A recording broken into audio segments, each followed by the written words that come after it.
Well, because when you look at intent, and I'm told time and time again that the issue here is intent, you can look in terms of what the committee has revealed at what Trump did do and what he did not do. And you ask yourself, how could a crime not have been committed?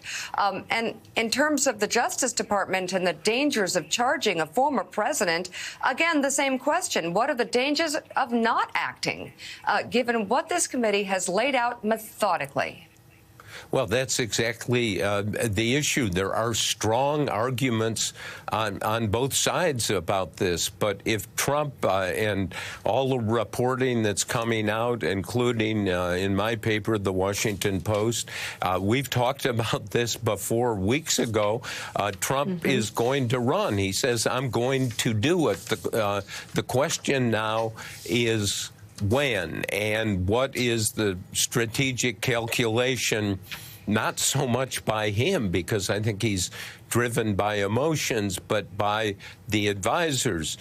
Mika, what I found very interesting in reporting on this, that one of the arguments that people are making to Trump to say you really have to run is a very, very interesting argument that, look, if you run and win, then this is the greatest political comeback, the greatest second act in American political history.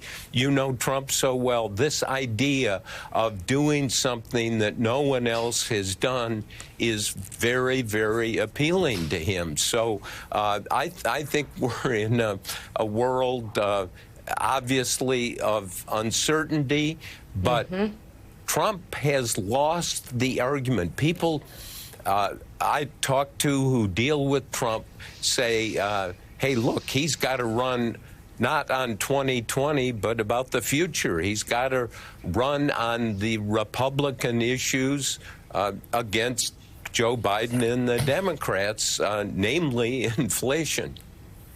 Hey, Bob, it's Jonathan. Grover Cleveland would like to have a word about in terms of something that's no unprecedented accomplishment by President Trump. But certainly your point is well taken, that if he were to be elected again after all that we have lived through, after the events of January 6th, that would be a political comeback for the ages. And part of this January 6th committee's goal is to prevent that from happening. And they're trying to show that he is a danger to the republic, a danger to the democracy. And they're also trying to point the Department of Justice towards potential criminal charges. We've got a hearing coming up in 6 days that's going to be depicting the dereliction of duty of then-President Trump on January 6th. But to what you've seen so far, do you think the DOJ has seen enough to potentially bring some sort of charge against the former president?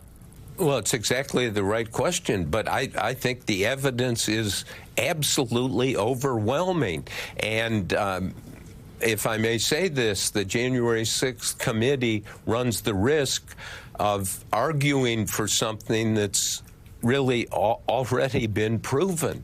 And this is a political decision in the Justice Department, in the administration, and it's a political decision by voters.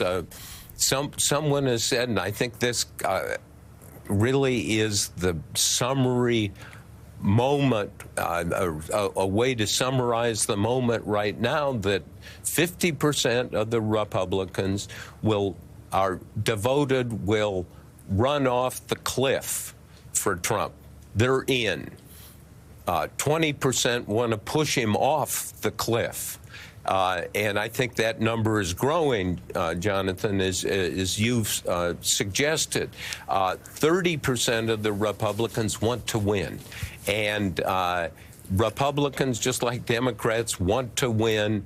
And I think the status of Trump politically and of Biden politically is much more wobbly than people think, and that they've got to find new candidates, and the polling shows this. People want to look to the future, not the past. Trump, I really feel, has lost that argument that the election was stolen.